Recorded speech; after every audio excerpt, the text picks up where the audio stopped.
Vamos conversar um pouco sobre a autonomia das universidades. É sempre importante nós lembrarmos que a Constituição Federal assegura a autonomia das universidades. O artigo 207, é claro, diz que as universidades gozam de autonomia didática, científica, financeira, e há realmente uma consagração, a exemplo de outros países, no sentido da autonomia das universidades como grande centro de produção intelectual, centro de saber. Essa autonomia, entretanto, não vem sendo muito respeitada por algumas normas infralegais que vamos comentar um pouquinho mais à frente. Mas nesse trabalho, nessa pesquisa, nessa conversa nossa com todos os educadores, juristas, nós vamos destacar um pouco mais a relevância de se respeitar a Constituição Federal. Esse artigo da Constituição só foi modificado parcialmente por uma emenda constitucional em 1996, que permitiu que as universidades tivessem também professores e profissionais estrangeiros.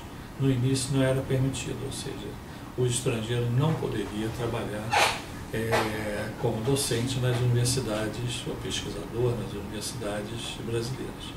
Mas a emenda constitucional permitiu. Isso foi um avanço, porque na realidade não tinha razão de se proibir um estrangeiro participar da formação da sociedade, formação não só da juventude, mas da sociedade. Mas a emenda constitucional está até hoje vigorando e temos aí consagrado para as universidades e para as instituições científicas também. A Lei de Diretrizes e Bases, que veio em 96, assegura e remete os mesmos princípios da Constituição para a autonomia universitária. Então nós temos a Constituição e a Lei de Diretrizes e Bases assegurando de forma clara a autonomia universitária. No artigo 52, ela mantém e acrescenta os aspectos que são acrescentados. Dever é 1/3 de professores com dedicação de tempo integral e 1/3 com formação de estrito sensu. Então, mestres e doutores corresponde a 1/3 que tem que existir para ter o status de universidade. Então, nós temos que entender que é válida essa preocupação de termos as universidades com uma qualificação docente significativamente boa, e esse é o princípio previsto na nossa Constituição e na Lei de Diretrizes e Bases. Até aí não temos problemas. O Supremo Tribunal Federal tem mantido, tem respeitado esses princípios, inclusive recentemente, falando sobre a decisão de escolha de reitores por listas tríplices, prevendo na Constituição Federal a decisão, a autonomia nesse sentido. Mas o grande problema está sendo na legislação acessória, a legislação complementar, que não poderia ir muito além do que está previsto na Constituição e na Lei de Diretrizes e Bases da Educação Nacional. E aí temos os primeiros grandes embates e os primeiros conflitos que precisarão ser resolvidos, provavelmente até pelo Supremo Tribunal Federal. E o que nós encontramos é que o Conselho Nacional de Educação, que tinha lá uma antiga resolução que falava sobre a produção científica e tal, ela revogou essa resolução e editou uma outra resolução em 2010, acrescentando vários outros pré-requisitos para que as universidades tivessem o status de universidade. A resolução do Conselho Nacional de Educação, do Conselho da Câmara de Educação Superior, ela vigorou e vigora até hoje, ela foi em 2010, e ela acrescentou pontos como, por exemplo, a obrigatoriedade de ter mestrados e doutorados reconhecidos em número suficiente, ou seja, você ter pelo menos 4 mestrados, 2 doutorados com avaliação positiva. Você não ter sofrido penalidade, você ter conceito institucional 4, conceito de cursos, dos cursos. Então, criou uma série de outros pontos e que tem levado a situações que eram situações de forçar algumas instituições. Nós tivemos 4 instituições no Brasil que receberam negativa do Conselho Nacional de Educação para o seu recredenciamento.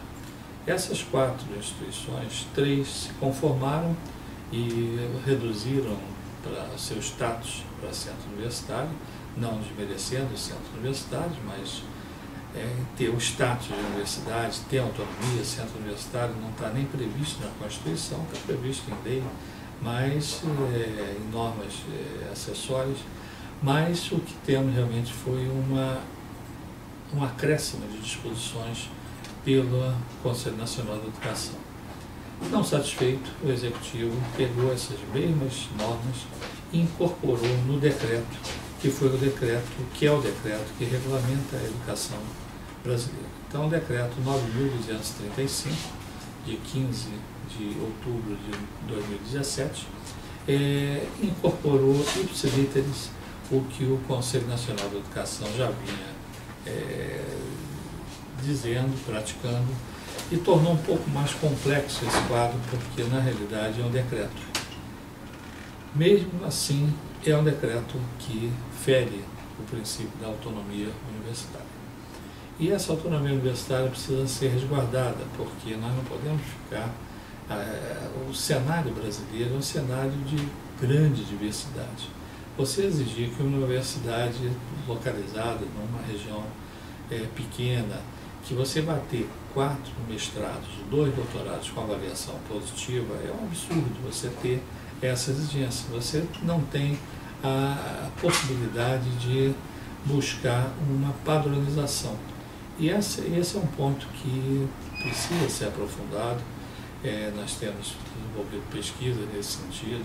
Há, inclusive, alguns estudos mencionados nesse nosso texto base nosso comentário agora, e que precisa ser enfrentado. Já existem vários precedentes do Judiciário dizendo que ninguém é obrigado a fazer ou deixar de fazer, a não ser em função de lei. Não temos, portanto, lei exigindo nada disso. Temos decreto, portarias, resoluções, normas que vieram aí dar exemplo de outras decisões que foram derrubadas pelo Judiciário. Não chegou nem ao Supremo, foi derrubado pelo Judiciário de primeira instância, confirmado pela segunda instância da Justiça Federal, mas nós temos essa certeza que o Judiciário seguirá essa linha de assegurar a autonomia das universidades, respeitando apenas o que está proposto na Constituição e na Lei de Diretrizes Básicas da Educação Nacional, e revogando isso em tudo que vem trazendo preocupação para as instituições. Nós temos hoje dezenas de universidades que não têm os mestrados e doutorados. Tivemos posição no Conselho mais recentemente com mais de uma instituição, mas o que nós entendemos é que o ideal é que exista o bom senso, sejam modificadas as regras, tanto do Conselho quanto do decreto, e que as universidades possam trabalhar em paz, produzir a sua importância, a produção intelectual, e possamos realmente ter a tranquilidade para desenvolvimento de ensino, pesquisa e extensão. Essas são as funções definidas pela nossa Carta Magna para assegurar a autonomia universitária.